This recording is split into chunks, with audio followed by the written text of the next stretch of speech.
You are listening to Alex Nanlohi Podcast, to know the Lord and to make Him known.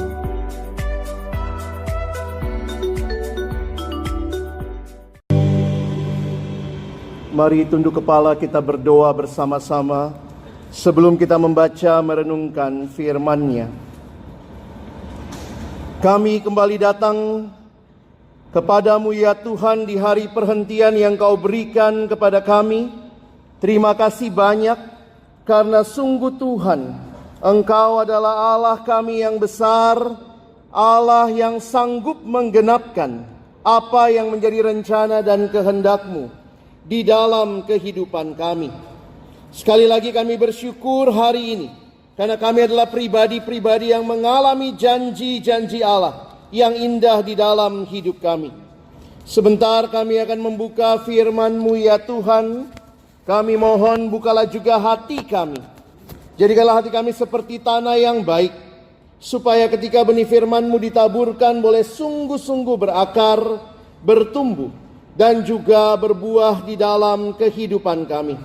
Tuhan memberkati hamba-Mu yang menyampaikan firman, setiap kami yang mendengar. Tuhan tolong agar pada akhirnya kami bukan hanya jadi pendengar firman yang setia, tetapi di dalam kehidupan kami dimampukan dengan pertolongan kuasa Roh-Mu yang kudus.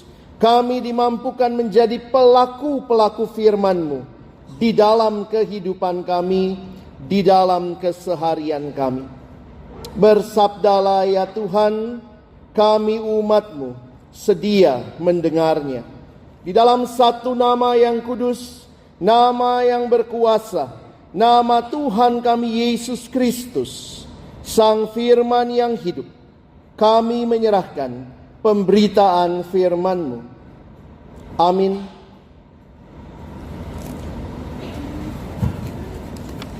Shalom. Horas.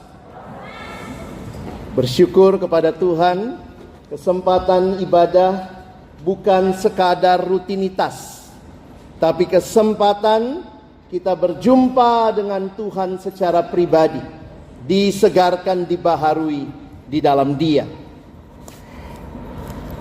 Bapak Ibu Saudara yang dikasihi Tuhan, ada pepatah yang berkata tak kenal maka tak sayang. Ya, sudah kenal sih belum tentu disayang, ya. Kenalkan, saya Pendeta Alex Nanlohi.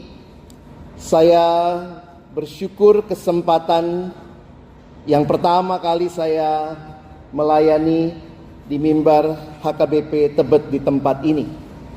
Saya melayani di dalam pelayanan bersama dengan siswa mahasiswa Persekutuan Kristen Antar Universitas atau yang dikenal dengan Perkantas.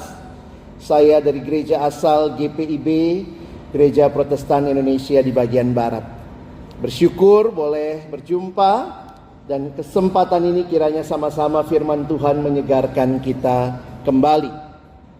Bapak Ibu Saudara yang dikasihi Tuhan, tema firman Tuhan sore hari ini, Allah memperhitungkan iman sebagai kebenaran. Mari sama-sama kita buka Alkitab kita di dalam kitab Roma pasal yang keempat. Yang akan mendasari perenungan kita, Roma pasal yang keempat, kita akan membaca di dalam ayat 18 sampai ayat yang ke-25. Mari saudara kita membaca Roma 4 ayat yang ke-18 sampai dengan ayat yang ke-25. Mari kita akan membaca bergantian. Yang pria akan membaca terlebih dahulu ayat 18, yang perempuan ayat 19, kita bergantian sampai ayatnya yang ke-25. Mari yang pria mulai membaca. Sebab sekalipun tidak ada dasar untuk berharap, namun Abraham berharap juga dan percaya bahwa ia akan menjadi bapa banyak bangsa menurut yang telah difirmankan. Demikianlah banyaknya nanti keturunanmu.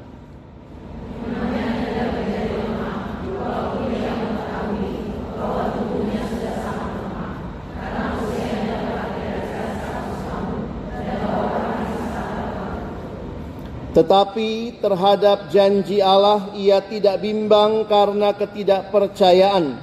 Malah ia diperkuat dalam imannya dan ia memuliakan Allah.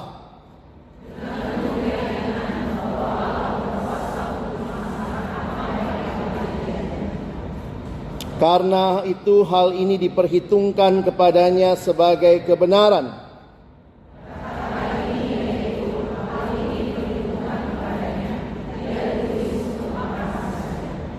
Tetapi ditulis juga untuk kita, sebab kepada kita pun Allah memperhitungkannya, karena kita percaya kepada Dia yang telah membangkitkan Yesus Tuhan kita dari antara orang mati,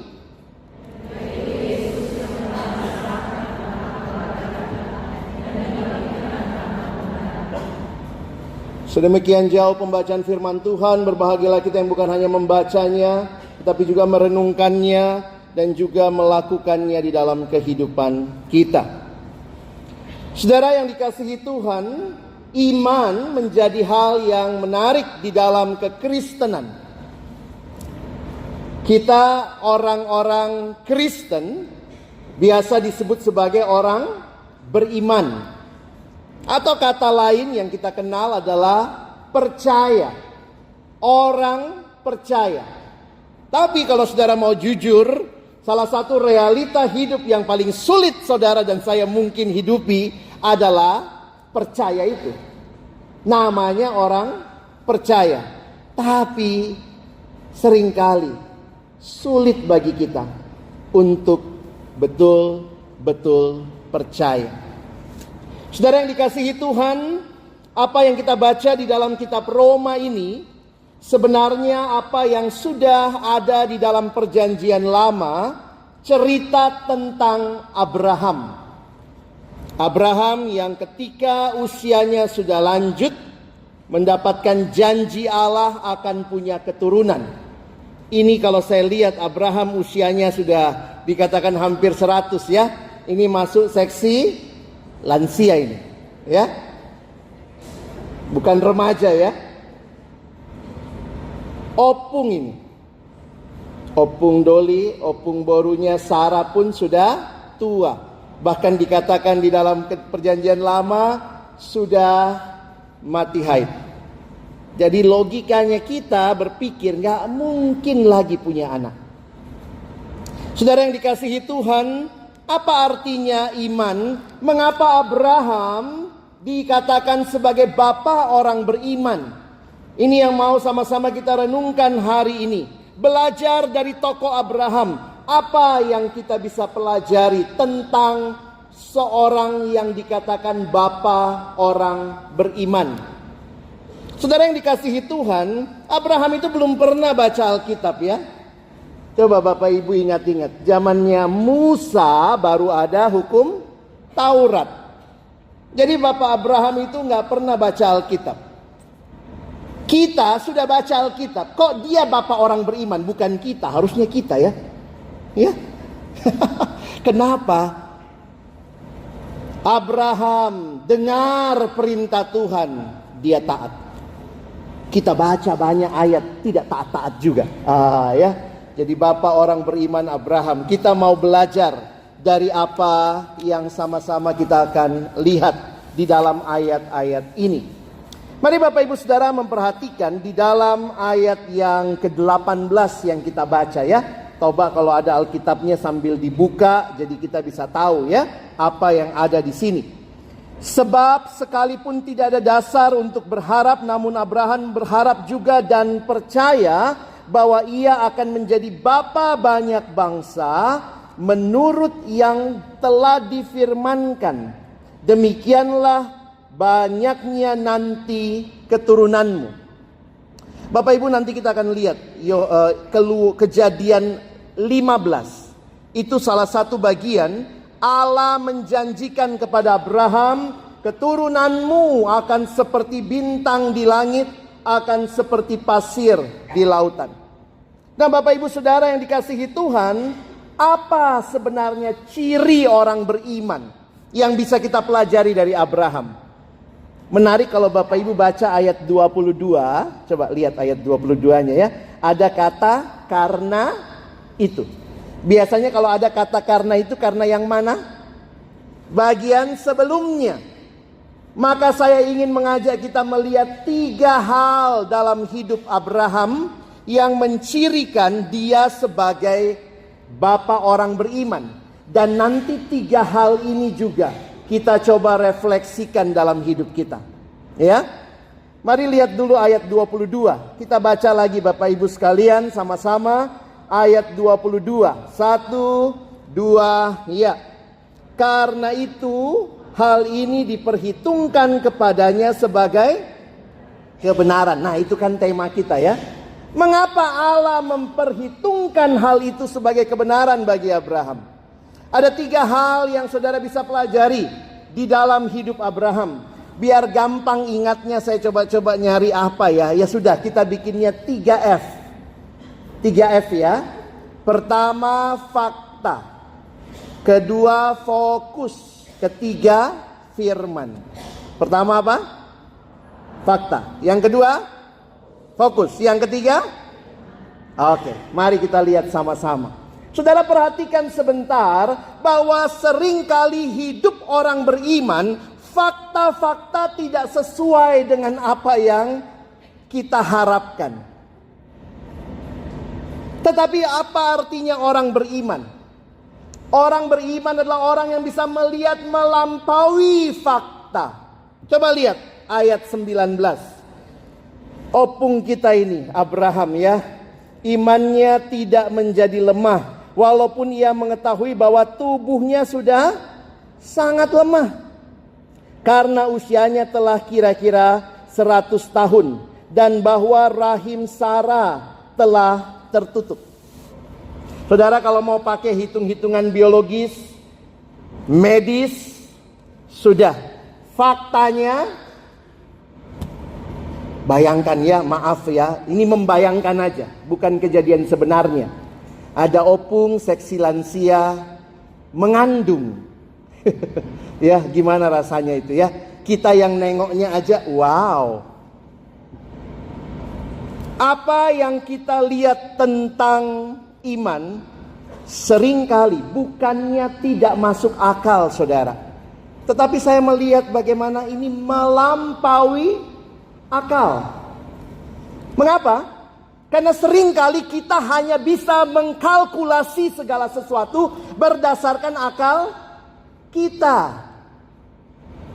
Tetapi Allah bisa bekerja melampaui akal. Ingat itu. Melampaui fakta yang terjadi.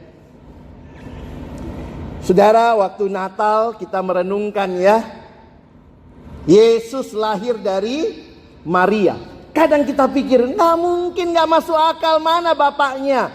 Lahir dari Roh Kudus. Kita hari Minggu berdiri mengatakan yang dikandung dari Roh Kudus. Gimana logikanya? Kok bisa? Tapi itulah Tuhan ya. Kreatif sekali Tuhan. Pernahkah Tuhan menghadirkan manusia tanpa laki-laki, tanpa perempuan? Coba ingat-ingat, pernah Allah menghadirkan manusia tanpa laki, tanpa perempuan? Pernah. Namanya Adam. Siapa bapaknya Adam? Pernahkah Allah menghadirkan manusia hanya pakai laki-laki, nggak ada perempuannya? Ada ya? Namanya Hawa. Hawa diambil dari rusuknya Adam ya. Makanya Hawa itu kan katanya perempuan paling berbahagia di dunia siapa? Hawa, nggak punya mertua. Adam juga ya, nggak punya mertua dia. Pernahkah Tuhan hadirkan manusia pakai laki-laki, pakai perempuan? Pernah. Saya Amang Pendeta ya, kita semua ya. Ada bapak kita, ada mama kita ya. Saya pernah pelayanan dulu. Lalu kemudian ada dukun yang ngaku-ngakunya apa ya? Saya tidak lahir, nggak punya bapak, nggak punya ibu katanya. Saya lahir dari batang pisang. Kita yang lihat, Bohong udah pasti ini ya. Saudara, saya tidak tahu bagaimana saudara melihat fakta dalam kehidupan. Kadang-kadang kita berpikir, Tuhan secara realita faktanya nggak mungkin. Tetapi iman bisa melihat melampaui fakta. Itu yang kita pelajari dari Abraham. Dia lihat tubuhnya sudah semakin lemah. Istrinya bahkan rahimnya sudah tertutup. Tetapi dia tetap berlihat bahwa Allah adalah Allah yang berkuasa. Ini F yang kedua. Tadi fakta, iman melihat melampaui fakta. Yang kedua, berarti apa yang menjadi fokus iman? Fokus iman kepada Allah yang berkuasa. Saya ulangi, iman itu bukan PD, percaya diri, tapi PT, percaya Tuhan. Itu iman. Dia bisa berfokus kepada Allah di tengah-tengah fakta-fakta yang nampaknya sulit dipahami. Kadang-kadang hidup itu begitu ya. Sulit bagaimana bisa mengerti itu. Tapi itulah realita orang beriman. Kita bisa hidup berpercaya, fokus kepada Allah. Allah yang bagaimana? Saudara lihat sebentar ayat yang ke-21. Ya. Jadi kita lagi fokus sama ayat-ayat di atas karena itu ya. Coba lihat ayat 21. Dengan penuh keyakinan bahwa Allah berkuasa. Thank you ya. Tadi Kak Astrid dan tim lagu-lagunya saya pikir saya nggak usah khotbah ya. Tadi sebelum khotbah itu udah itunya isinya. Saya udah mau aja masuk. Mari kita doa penutup. Ya. Walaupun kita kadang tidak bisa lihat apa yang terjadi, tapi kita fokus kepada Allah. Dan Allah adalah Allah yang berkuasa. Saudara perhatikan sebentar ayat 17. Sebenarnya ini tidak masuk di bacaan kita, tapi bagi saya itu imannya Abraham. Coba lihat ayat 17 bacaan kita. Karena kita mulai tadi dari 18. Tolong semua kita baca 17 ya. 17, 1, 2, ya. Seperti ada tertulis, Engkau telah kutetapkan menjadi bapa banyak bangsa di hadapan Allah yang kepadanya ia percaya, yaitu Allah yang menghidupkan orang mati dan yang menjadikan dengan firman-Nya apa yang tidak ada menjadi ada. Menarik saudara. Abraham punya iman. Kalau menurut Paulus, dia tulis iman yang percaya bahwa Allah bisa menjadikan dari tidak ada jadi ada. Dan iman yang bahkan sanggup membangkitkan orang mati. Makanya waktu saya renung-renungkan, apa mungkin ini ya iman Abraham. Sehingga waktu Tuhan bilang, kasihlah anakmu. Udah tunggu anak sekian lama, begitu datang anaknya sudah besar. Bawalah dia. Persembahkan dia. Taat juga Abraham ya. Pagi-pagi benar, besoknya dia bawa anaknya ke Gunung Moria. Coba Bapak Ibu ya. Abraham tidak minta persetujuan Sarah ya. Dia nggak dibilang, maka berkonsultasilah Abraham dengan Sarah. Coba bayangkan kalau konsultasi. Mak, ku bawa anak kita ya. Kemana Pak? Ke Moria. Mau ngapain? Mau persembahan. Oh, sudah ada kambingnya. Nggak ada kambingnya, nggak ada. Ya, apa yang mau dipersembahkan sama Tuhan? Ini anak kita. Mungkin Sarah akan bilang, ku persembahkan dulu kau.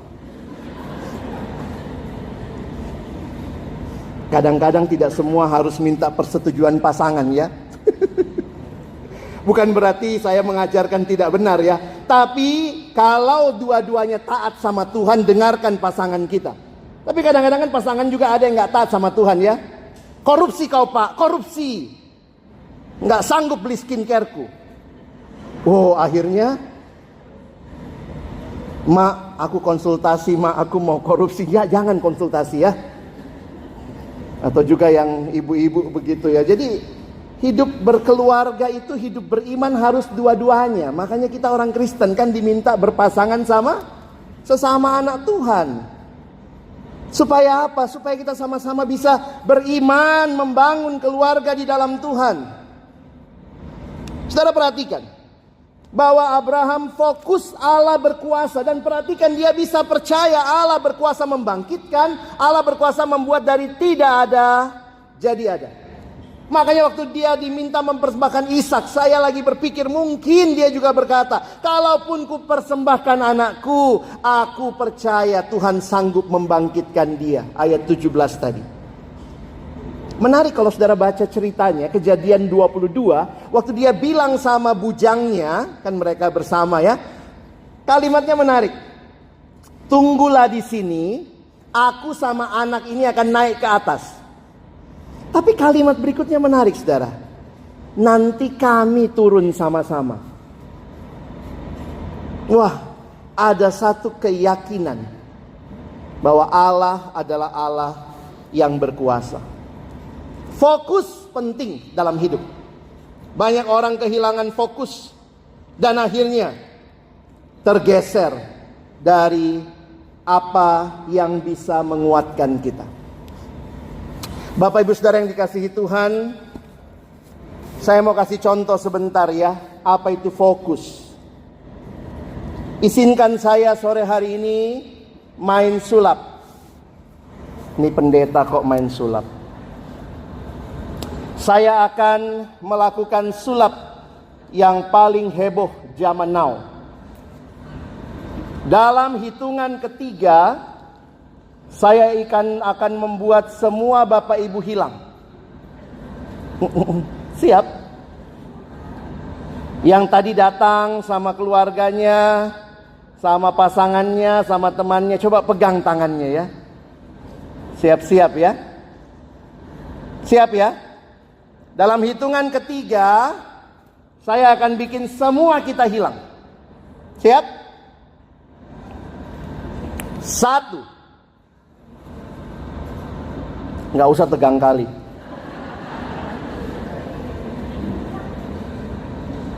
2.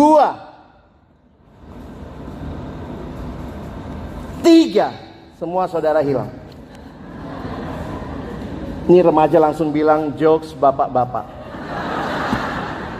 Bener kan? Ama nggak bercanda kan, hilang kalian semua kan? Nah, itulah fokus.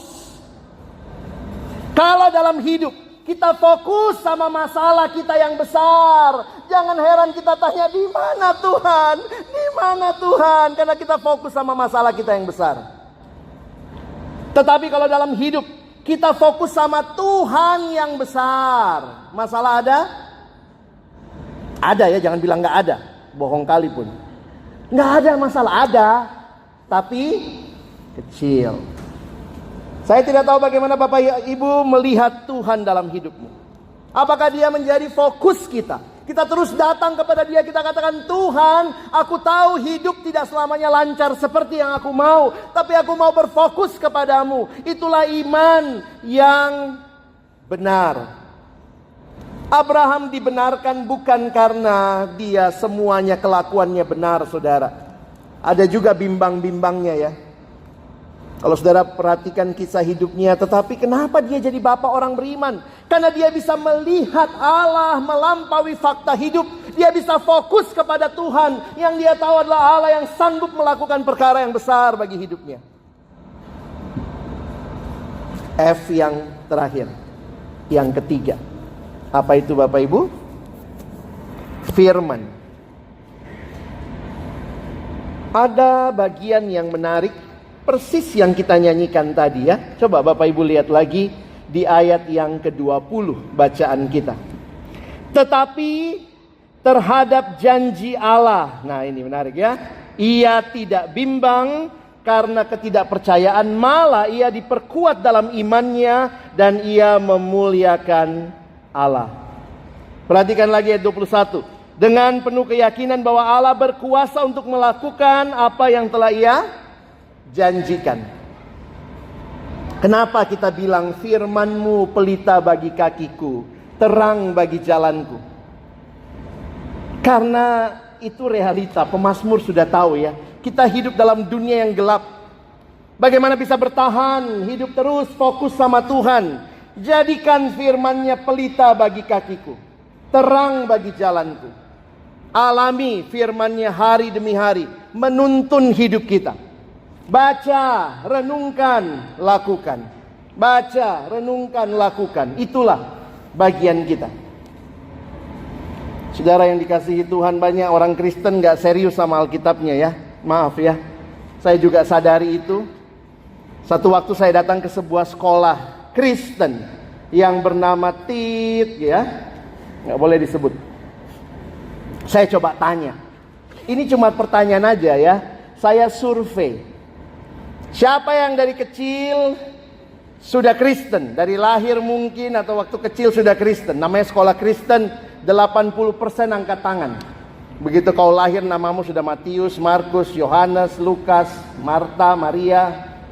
Siapa yang dari kecil Kristen? Angkat tanganlah semua. Saya bilang tolong tangannya agak tinggi ya. Sekarang saya tanya, adik-adikku ini SMA Bapak Ibu ya, siapa yang sudah pernah baca Alkitab sekali habis dari Kejadian sampai Wahyu? Oh, pelan-pelan lah tangan itu turun ya. Saya bilang pelan-pelan aja biar nggak malu ya. Saya nggak lakukan di sini, tenang aja. Karena ini kayaknya rajin-rajin kali baca ini. Tampangnya itu, wih, kitab suci. Saudara, puji Tuhan masih ada 3 yang angkat tangan ya. Masih ada 3, saya pikir wah puji Tuhan, anak-anak remaja, SMA, ada yang mencintai firman Tuhan. Saudara, ini realita kehidupan. Kita bilang ini firman Tuhan. Beberapa kali waktu zaman dulu bilangnya ini surat cintanya Tuhan. Tapi kita memperlakukannya kayak surat cinta. Banyak yang memperlakukannya kayak surat utang. Ih, serem. Anak remaja datang sama saya, aduh abang saya malas baca Alkitab. Kenapa? Kayaknya tentang saya semua. Ih, bagus itu berarti ya. Hidupmu dibaharui. Tiap kali saya baca, aku lagi dikoreksi. Berfungsi firman. Tapi itulah realitanya. Kita mengatakan kita mengasihi Tuhan, tapi apakah kita serius dengan firman-Nya? Orang beriman ditandai dengan hidup seturut firman Tuhan. Hidup berdasarkan janji-janji Tuhan. Jadi kalau orang bilang ini orang beriman tapi nggak mau baca firman, orang beriman tapi tidak pegang janji firman Tuhan, orang beriman tapi tidak punya relasi dengan Tuhan, sebenarnya itu bukan orang beriman. Saudara coba baca satu ayat ya, Yohanes 15. Yohanes 14 dulu lah ya. Kita baca Yohanes 14. Mari Bapak Ibu Saudara baca ayat 15. Yohanes 14 ayat 15. Ayo yang kita semua baca ya. 1, 2, ya. Jikalau kamu mengasihi aku. Apa bukti mengasihi Tuhan? Oh, bukti mengasihi Tuhan. Oh, Amang Pendeta, lihat foto Yesus besar kali di dompetku. Itu bukti mengasihi Tuhan? Bukti mengasihi Tuhan, kamu akan menuruti segala perintahku. Sederhana ya. Makanya ada lagu itu ya. Aku mengasihi Engkau Yesus dengan segenap hatiku. Apa buktinya? Refrennya bilang apa? Ku renungkan firman-Mu siang dan malam. Padahal gak pernah. Tapi nyanyinya gitu ya. Orang Kristen sekarang kalau nyanyi tutup mata. Oh, kayaknya dekat kali sama Tuhan. Oh, pencuri masuk gak kelihatan. Ku pegang firman-Mu dan ku lakukan asal gak susah. Engkau tahu ya Tuhan, tujuan hidupku hanyalah untuk menyenangkan hati-Mu dan hatiku. Seperti apa firman Tuhan ini dalam hidup kita? Sudahkah jadi bagian penting yang setiap hari menuntun kehidupan kita? Orang beriman, orang yang bisa melihat melampaui fakta, karena dia berfokus kepada Allah yang berkuasa dan hidupnya dipimpin, dituntun oleh firman Tuhan. Allah memperhitungkan iman seperti itu sebagai kebenaran. Mari lihat beberapa ayat terakhir ini, saudara ya. Coba balik lagi Roma 4. Di ayat 23. Jadi lihat penjelasannya Paulus ya. Paulus itu logis sekali menjelaskan ayat-ayat ini.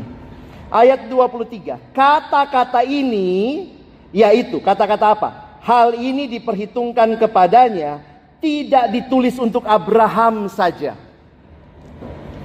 24. Tetapi ditulis juga untuk kita. Sebab kepada kita pun Allah memperhitungkannya karena kita percaya kepada Dia. Mari kita tidak hanya hari ini belajar hebat kali Abraham ya, tapi saya mau jadi orang yang beriman kepada Allah seperti Abraham. Tuhan, realita hidup tidak mudah, tapi saya belajar percaya. Ditulis juga untuk kita, sebab kepada kita pun Allah memperhitungkannya karena kita percaya kepada Dia yang telah membangkitkan Yesus Tuhan kita dari antara orang mati, yaitu Yesus yang telah diserahkan karena pelanggaran kita dan dibangkitkan karena pembenaran kita. Pulang dari gereja, itulah perjalanan kita dimulai. Hidup sebagai orang percaya, hidup orang beriman. Yang artinya apa? Mintalah mata yang bisa melihat melampaui fakta. Mintalah mata yang fokusnya hanya kepada Allah. Mintalah hati yang terus mau belajar firman-Nya, berserah dituntun oleh Tuhan. Saudara, banyak gereja mengkhotbahkan iman. Kayaknya kalau iman, beberapa kali ya saya tidak usah sebut merek gereja ya. Tapi kadang-kadang Kristen ini aneh-aneh. Saya klaim dalam nama Yesus. Apakah pasti itu? Jangan-jangan yang kau klaim itu adalah untuk memuaskan hasratmu. Gimana kalau nggak terjadi? Apakah beriman itu berarti apa yang saya mau pasti terjadi? Kalau apa yang kau mau jadi pasti terjadi, berarti kau Tuhannya. Itu bukan beriman. Beriman berarti percaya kepada Tuhan. Meskipun apa yang aku inginkan, aku mungkin sudah doakan, belum Tuhan kasih, aku percaya Dia tetap Allah yang berkuasa. Saudara, kadang-kadang memang sulit mengerti iman ini, karena kita iman sama pede tipis bedanya ya. Kadang-kadang kita kepedean gitu ya. Zaman saya remaja dulu ada buku itu ya. Kalau kamu mau sesuatu, tumpang tangan, klaim dalam nama Yesus, jadi milikku. Itu punya orang. Dibilang pencuri kau. Hati-hati. Jangan kita kepedean. Salah satu cerita iman yang saya pernah dengar dalam satu kesaksian di sebuah gereja. Ini bagi saya juga jadi bergumul kembali waktu bicara apa itu iman ya. Ada satu ibu, dia naik ke mimbar waktu dibilang siapa yang mau kesaksian ya. Dia naik, dia kasih kesaksian. Dia cerita begini. Saya kena cancer stadium akhir. Dia ibu kenanya di cancer rahim. Dokter sudah angkat tangan. Dan kemudian dia coba cari beberapa pengobatan alternatif. Ketemulah saudaranya yang menawarkan sebuah pengobatan alternatif di Jawa Tengah. Lalu kemudian ibu itu diantarlah sama saudaranya ke Jawa Tengah untuk melakukan terapi dengan hal alternatif itu ya. Alternatifnya sebenarnya herbal Bapak Ibu ya. Nah, yang menarik dia katakan begini. Ketika dia sudah datang ke sana, karena dia dengar dari saudaranya, ini Kristen kok. Yang menyembuhkan ini pakai doa juga. Ya udahlah, dia datang ke Jawa Tengah, diantar saudaranya. Dan saudara tahu apa yang terjadi? Ternyata bilangnya Kristen, tanda kutip ya. Tapi di situ mesti kumpulin bunga 7 warna, nanti baca-baca mantra. Jadi hari pertama dia ikuti pengobatan, dia langsung bilang tidak. Antar saya pulang ke Jakarta. Saudaranya bilang apa? Bodoh amat kamu. Kita kan yang penting sembuh. Yang penting sembuh. Ya udah jalani aja. Dia bilang ini nggak benar, ini bukan dari Tuhan ini. Kalau dari Tuhan ngapain mesti pakai bunga, pakai kembang, pakai mantra. Tidak, saya minta pulang. Dan dia dibodoh-bodohin, digoblok-goblokin sama saudaranya. Bodoh kau. Yang penting kan sembuh, yang penting kan sembuh. Lalu di situ saya kagum ketika dia bilang begini. Bagi saya, lebih baik tidak sembuh daripada saya menyangkal iman saya kepada Tuhan yang berkuasa. Jadi buat dia, bukan sembuhnya jadi tujuan, tapi dia mau tetap hidup beriman. Dia bilang, kalaupun Tuhan tidak sembuhkan saya, dia tetap Tuhanku. Antar saya pulang Jakarta. Singkat cerita, dia pulang dan Tuhan sembuhkan dengan cara yang ajaib ya. Tidak semua orang dapat mujizat juga yang cancer ya. Tapi bagi saya menarik, imannya. Dia belajar percaya kepada Allah, fokus kepada Allah. Belum tentu dia dapat yang dia mau. Dia maunya mungkin sembuh, tapi belum tentu itu yang Tuhan kasih. Puji Tuhan hari itu dia sembuh. Tapi poin dia yang menarik adalah, lebih baik saya tidak sembuh daripada saya main-main sama kuasa kegelapan, lalu berkata, Tuhan sembuhkan saya. Orang beriman harus selaras dengan firman Tuhan. Makanya hati-hati ya, yang hari Minggu masih gereja, hari lain dukun tetap itu ya. Hilang barang di rumah, cari dulu orang pintar. Mau apa? Pintar biologi, pintar matematika, fisika. Banyak orang Kristen hari Minggu gereja, hari lain tidak percaya pada Tuhan. Dia pakai doa kok Pak. Kalau dia pakai doa ya sudah aja, suruh dia doa di rumahnya. Ngapain kita harus datang? Tapi itulah realita. Orang percaya, tapi salah satu yang paling sulit, hidup percaya. Kiranya firman Tuhan hari ini menolong Bapak Ibu Saudara. Ingat ya, 3F ya. Fakta, iman itu melampaui fakta. Yang kedua, fokuslah sama Tuhan. Dan orang beriman, kiranya firman Tuhan menuntun hidup saudara. Ada Tuhan yang lain? Nggak ada. Dialah Tuhan yang sudah datang mengutus anaknya Yesus Kristus. Mati bangkit bagi kita, memberi kemenangan. Saya tutup dengan satu ilustrasi ya. Jadi satu waktu ada seorang anak muda mendaki gunung. Ya ini karena mendaki gunung anak muda ya. Opung-opung agak susah ya. Opung di rumah aja berdoa ya. Untuk cucunya supaya selamat dia naik gunung.